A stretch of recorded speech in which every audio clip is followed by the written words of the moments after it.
All right, apologies on the front end that I'm looking mousy right now. Okay, I know I need to like shower and like be presentable, but we're in the Aquarian age, right? It's about authenticity, and when it's hitting my spirit, it's hitting my spirit. Okay, so this is the other thing I wanted to share is that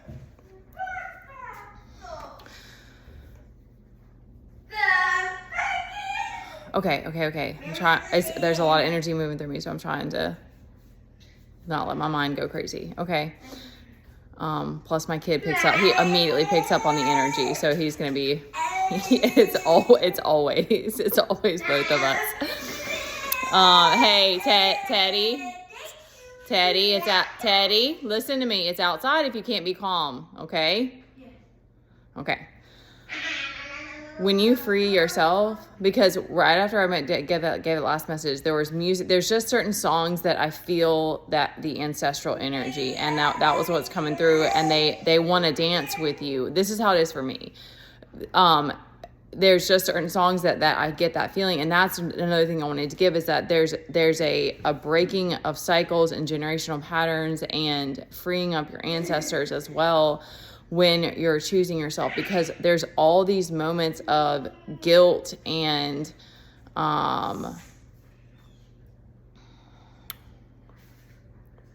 there will be lots and lots of tests of the past trying to come back and pull you back in. And I wish I could say that it was easy, but it's kind of scary sometimes, because especially as you start to see the truth in things.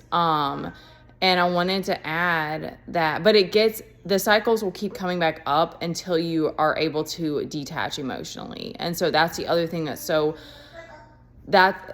I want to give overall is that it truly is the fear is in our mind. You do feel it psychologically, but it's like God will always be like, it's all love with him. So it's like we are here programmed, but he's like, I'm gonna hold you however you need me to hold you through this. And that's what's so incredible. And I'm not gonna cry right now, but it will bring you to tears, because it's like, it's just a love that we can't, our mind cannot understand it.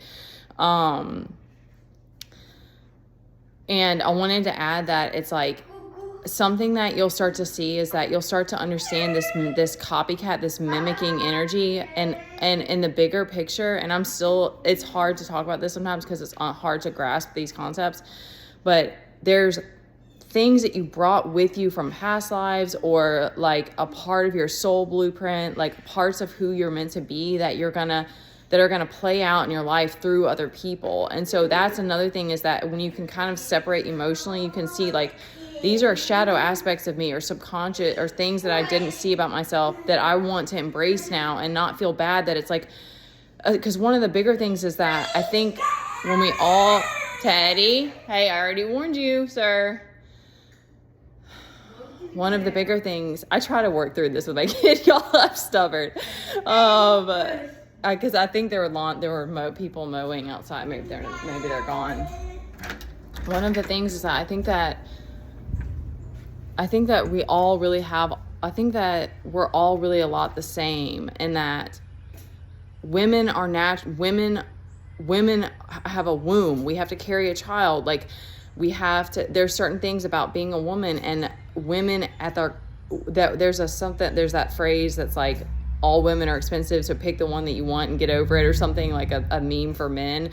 And there's something to that where it's like, women are abundant, women are the lead, and spiritually we get the first intuitive hits, we carry the child. Like, we need to be abundant for certain reasons, but that also means that it's like your environment, like to be in an Empress energy is like your environment matters, and to feel safe. And so you need these sort of these certain things, these pleasures, these luxuries to around you that help you feel safe and nurtured. And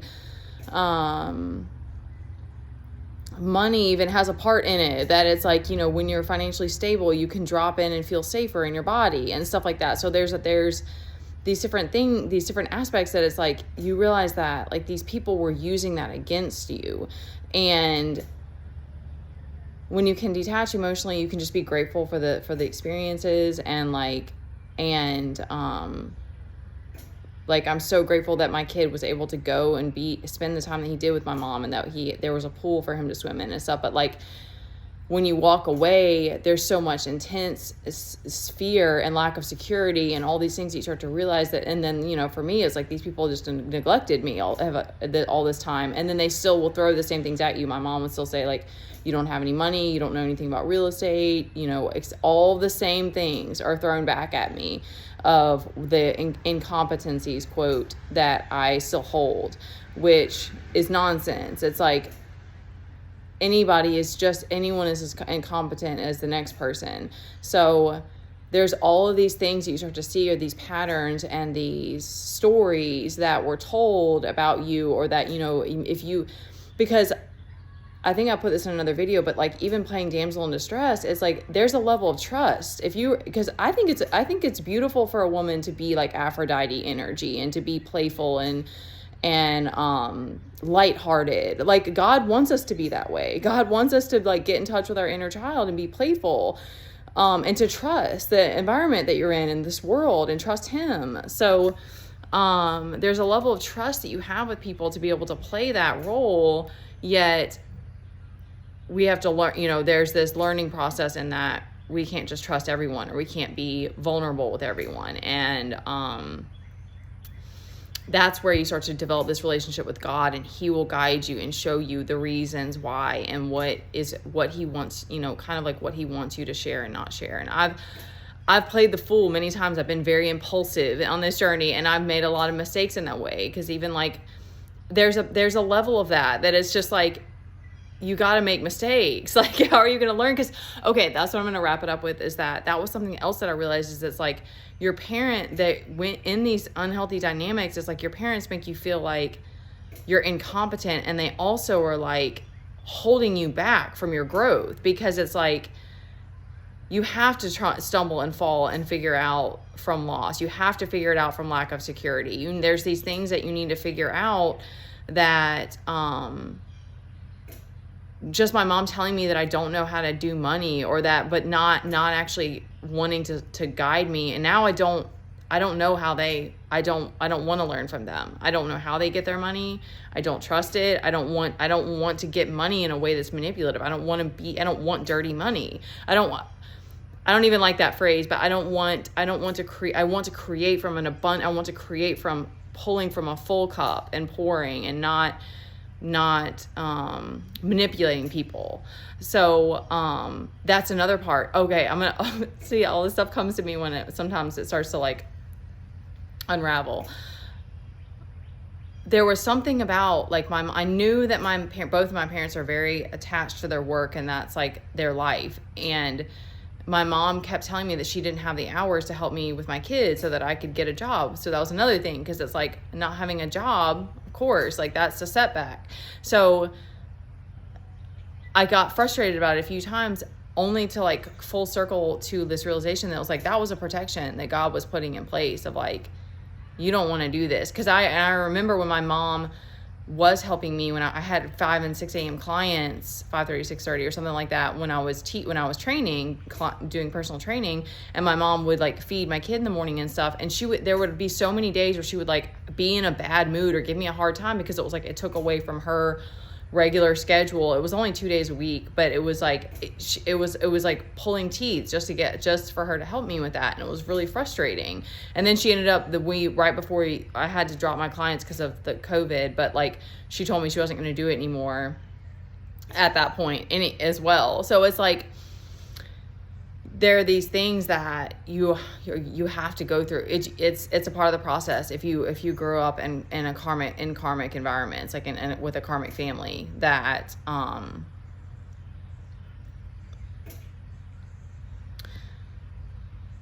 that's why you need to trust your heart and trust God, and pour all of your faith into him. Because even the little things, like the overthinking for me was something that for the longest time, I didn't think it was bad. I didn't think that was some sort of weird problem. I didn't think it was a problem. And like the amount that I used to worry about things and stuff are like all things that God's like, just let it go. Like, you can't do more in life if you're holding on to these things. And it's stuff like that that's emotional and psychological, that like were things that, you know, were coping mechanisms that you developed from feeling unsafe, that like God and your heart and your intuition guiding you to like join meditation groups or whatever it is, like that's where you're learning all these life things that you didn't learn from your family. So, and it's fine. It's okay that, you know, in the bigger picture, it's things are playing out the way that they're meant to. But, you know, I was guided to join these groups with these goddess groups. I'm not sure what to call them, like these circles of people. And it was this very like safe, welcoming, tribal, warm environment of all of you is safe here. And that's kind of where it started for me, but it was just my intuition guiding me. And so that's the other thing, is that like you can always trust God, your heart, your intuition. You can't always trust what other people are telling you if they don't have good intentions for you. So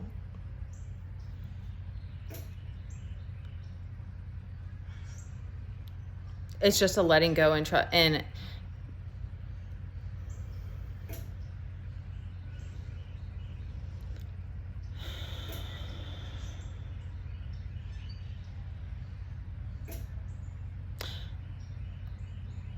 once you're awakened, you immediately start to tap into your intuition. I don't know why. I've not been crying today, but my eyes are looking glossy. You immediately start tapping into your intuition. You might start getting downloads. You might hear God's voice. You might hear your guides. And you just have to trust the process. Because I'm looking at this red cardinal. I love the red cardinals. I've been seeing them so much lately.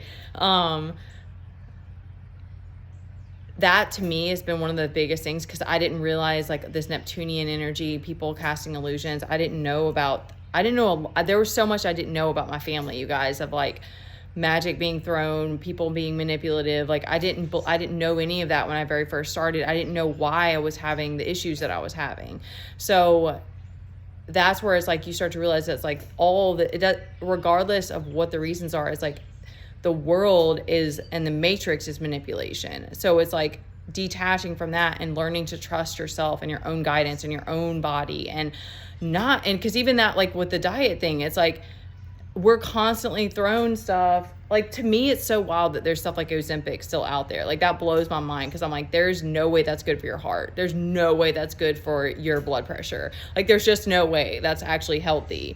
But these are still things, and I'm not hating, by the way. I need to wrap this up. I'm not hating on anyone if you use that. Like, it's your journey. But I know that like that stuff can't be healthy, and yet we still, and yeah, we're thrown all this stuff. So it's like you have your own inner guidance that's really, and your body is built for healing as well. So it's like, just like how people stop smoking and then it takes, I don't know how many months for your lungs to clear up. Like that alone shows you that your body can regenerate. But we have to trust that and go within and not listen to whatever all these other things that people are trying to tell you, or that Google's trying to tell you, or whatever. All right. I love you guys. I love you.